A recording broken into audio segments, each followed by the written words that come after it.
Assalamualaikum warahmatullahi wabarakatuh. Saya Indah Tri Apriliani, mahasiswi semester 6 Prodi Pendidikan IPA, Fakultas Keguruan dan Ilmu Pendidikan Universitas Pancasakti Tegal.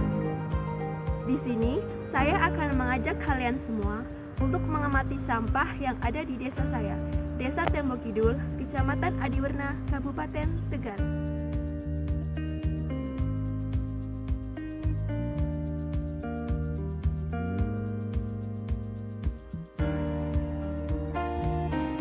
Inilah keadaan Desa Tembok Kidul. Keadaan seperti ini bukan sehari, 2 hari, tetapi untuk waktu yang berbulan-bulan. Sampah dibuang di kanan kiri jalan di tengah kebun tebu. Panjang sampah yang berserakan mencapai 100 meter dan pada saat turun hujan menimbulkan bau busuk. Sampah yang berceceran di tepi jalan itu dikeluhkan oleh banyak warga. Mereka sangat berharap sampah-sampah itu segera diangkut ke TPA. Selain itu, warga meminta agar pemerintah segera membuat TPS untuk menampung sampah setiap harinya. Pasalnya, jika belum tersedia TPS, maka warga akan tetap membuang sampah di tepi jalan dan memenuhi jalan tersebut. Baunya yang sangat menyengat, jika dibiarkan akan menimbulkan berbagai macam penyakit. Ada satu kejadian saat musim kemarau, sampah yang mengering lalu dibakar warga dan tanpa sengaja api merambat ke perkebunan tebu. Sampah yang kian berceceran dan makin menumpuk, akhirnya menutup jalan di sekitaran kebun tebu. Karena keadaan sampah mulai mengkhawatirkan dan pengangkutan sampah yang tak kunjung ada kabar, maka warga yang tinggal di sekitar lokasi tersebut bekerja sama untuk menutup dan melarang warga lain membuang sampah di sana. Walau sudah dilarang, masih ada warga yang bandel membuang sampah di lokasi tersebut. Warga pun ditegur agar tidak melanggar lagi. Setelah akses jalan ditutup dan warga sekitar lokasi tersebut ketat menjaga agar tidak ada warga lain yang bandel, sampah mulai diangkut perlahan oleh pemerintah dan dibuang ke TPA. Memang butuh waktu lama, butuh banyak cara, dan butuh kesadaran dari warga masing-masing. Akhirnya, lokasi tersebut sudah tidak digunakan untuk membuang sampah kembali. Warga kembali olahraga pagi melewati jalan tersebut karena sampah sudah tidak ada dan keadaan sudah bersih kembali. Bahkan, tanaman tebu tumbuh dengan subur.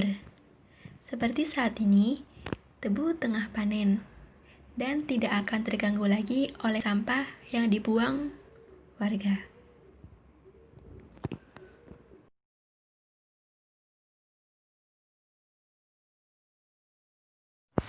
Kalian pasti bertanya, kemanakah warga membuang sampahnya saat tempat yang biasa mereka gunakan ditutup? Warga memilih membuang sampah sendiri ke TPS di luar desa. Ada juga warga yang membakar sampahnya di lahan kosong samping rumah mereka. Setelah sekian lama, akhirnya adanya program desa, yaitu pengangkutan sampah setiap hari. Warga tidak lagi risau untuk membuang sampah mereka.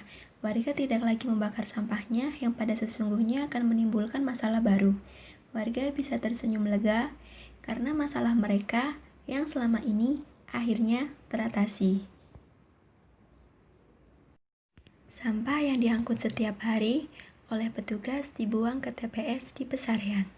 TPS Pesarean akan menjadi depo transfer sampah. Sampah yang datang akan langsung diangkut armada truk sampah ke tempat pemrosesan akhir atau TPA sampah di Desa Penuja, Kecamatan Kedung Banteng. TPS Pesarean juga dimanfaatkan sebagai garasi armada pengangkut sampah. Ada 20 truk sampah, 3 unit kontainer, dan 3 unit truk armol. Sehingga warga sekitar yang membuang sampah di TPS tersebut bisa langsung memasukkannya dalam kontainer tersebut. Alam semesta adalah ciptaan Allah Subhanahu wa Ta'ala. Sebagai ciptaan Allah, alam berkedudukan sederajat dengan manusia. Namun, Allah mendudukan alam bagi manusia dan bukan sebaliknya. Karena itu, manusia berkedudukan sebagai khalifah di bumi untuk menjadikan bumi maupun alam sebagai wahana dan objek dalam bertauhid dan menegaskan keberadaan dirinya. Hubungan alam dengan manusia merupakan hubungan pemanfaatan alam untuk kemakmuran bersama. Hidup bersama antara manusia dengan alam berarti hidup dalam kerjasama, tolong-menolong, dan tenggang rasa. Dengan ini, adanya alam sebagai tempat manusia melakukan aktivitas. Sebab manusia dijadikan khalifah sebagai pemimpin di muka bumi ini bukan untuk merusaknya, karena sikap serakah yang tidak punya rasa kepuasan dalam hidupnya. Hal inilah yang membuat semesta alam rusak dan menghilangkan keindahan alam sendiri. Maka dari itu, kita harus menjaga alam yang ada dan memanfaatkan sebaik-baiknya. Tetap melestarikan alam yang ada di sekitar kita sebagai bentuk amal soleh untuk masa depan di akhirat kita.